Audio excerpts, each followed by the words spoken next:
Hello and welcome to lecture number 8. And this is going to be my last lecture for the summer, so I hope you all enjoyed it. And in the following weeks you'll have Lily, who I'm sure will also be very enjoyable. So, without further ado, so today we're going to do Introduction to Economic Growth. So remember that up until this point we've looked at short-run models. So these models, they had no savings decision by consumers. They had no capital decision by firms.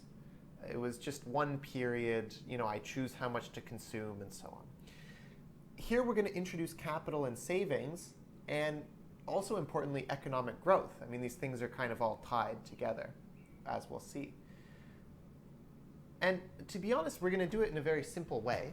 Okay, so our main model of focus is going to be the solo growth model.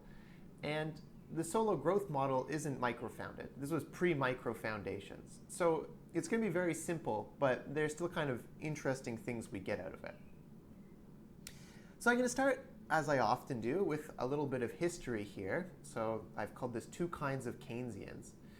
So as we've seen, most theories are really just it's a reaction to what's come before. Often I define my theory kind of in contrast to theories that existed before.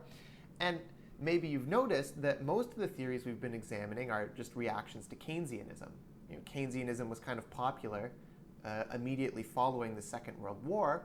And then in the 70s, we had this Neoclassical revolution, which changed things along multiple dimensions. Now, although what we're going to talk about today happened prior to the Neoclassical revolution in macro, in some sense, it's no different. That is, in some sense, it is still a reaction to Keynesianism. And I'm going to argue that the solo growth model that we're going to focus on was really this reaction to Keynesian models of growth, okay, which is what existed prior. And instead kind of tried to introduce marginalist principles to growth models. And so I'll be more specific about what I mean by that in a second.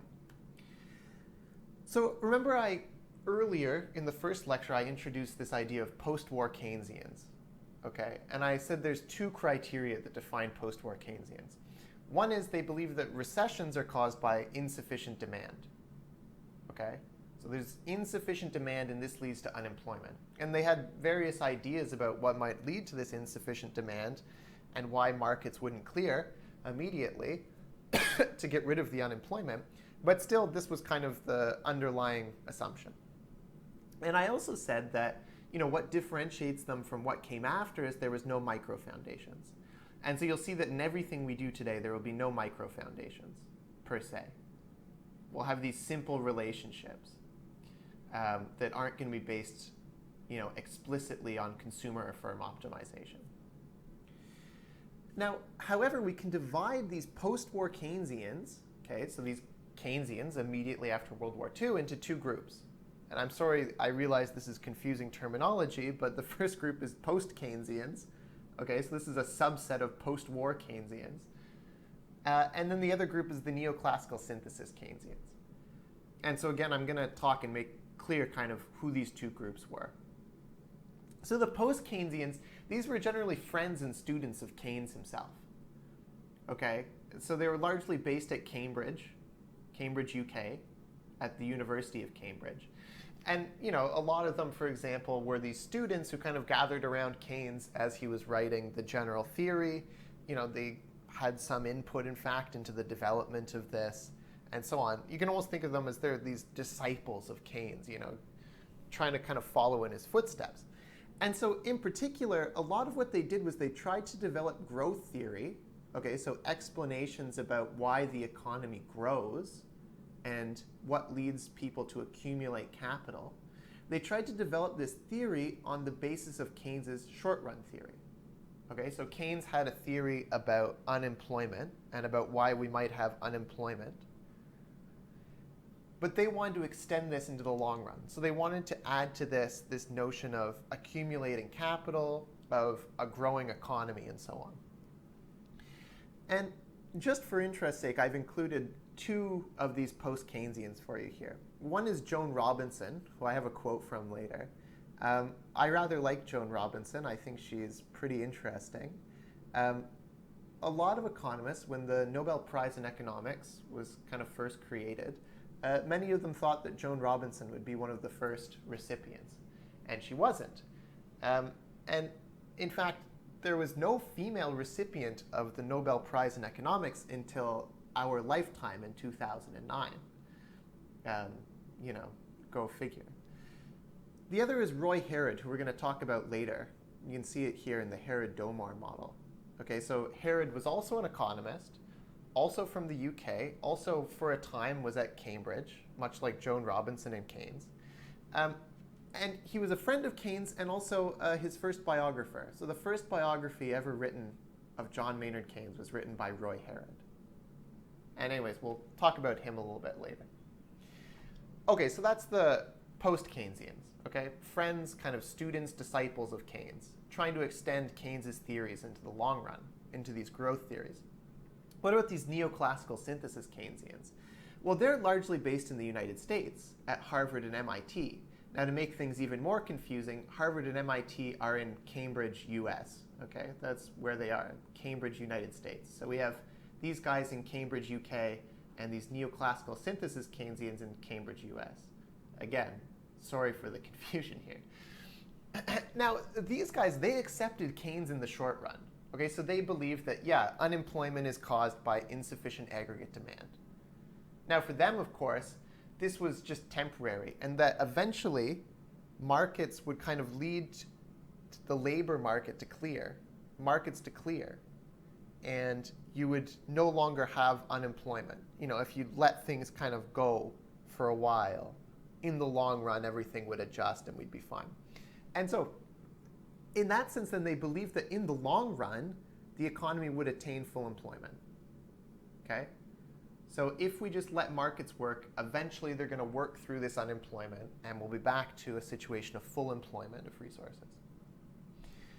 And so thus, in the long run, they said marginalist models held. So remember when we were talking about kind of marginalism, and in fact the models we've looked at so far, they have this assumption that markets clear, right? Wages adjust, prices adjust such that there's a clearing of the market. Supply is equal to demand. So labor supply is equal to labor demand because the wage adjusts such that this is the case, for example.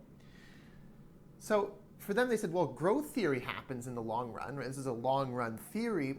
And so we should conduct it along marginalist lines. And in particular, we should assume that there's full employment.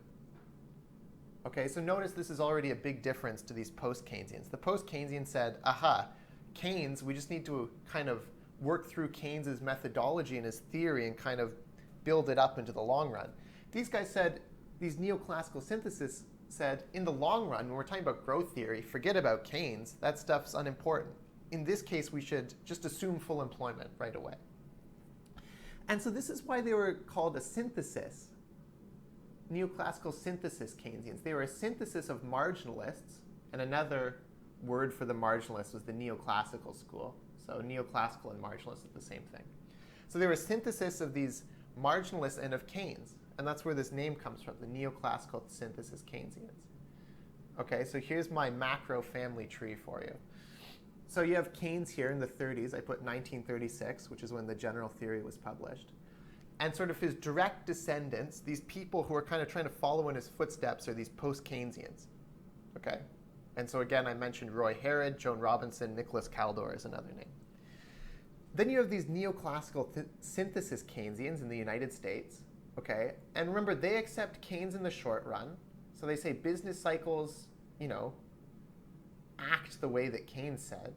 But in the long run, we accept these marginalists, the neoclassicals. And two names here, Robert Solow, who we're going to talk about a lot, the creator of the Solow model, and maybe some of you have heard of Paul Samuelson.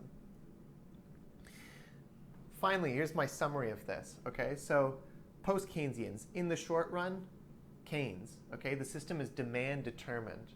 The level of employment and so on is determined by the amount of demand in the economy. But for them, in the long run, this is also true. Okay? In the long run, they still accept Keynes, and in particular, and I'll explain this more in detail, they say in the long run, things are still determined by demand. Okay? Output is still demand determined in the long the amount we produce is still a function of how much is demanded of things, to be bought and sold in the economy. On the other hand, the neoclassical synthesis Keynesians, they said, yes, Keynes in the short run, we agree. Okay, business cycles are due to fluctuations in demand. Output is determined by how much demand there is for goods and services. But in the long run, they said this no longer holds. In the long run, there's full employment. Okay, demand isn't really an issue, and that's why in the long run things will be supply determined. Okay, how much is produced has to do with what factors of production are available. Okay, so in other words, what's produced has to do with, well, how much labor is supplied and how much capital is supplied. And then through the production function, that'll tell us how much is produced. And again, if this isn't clear right now, I will explain in more detail in what follows.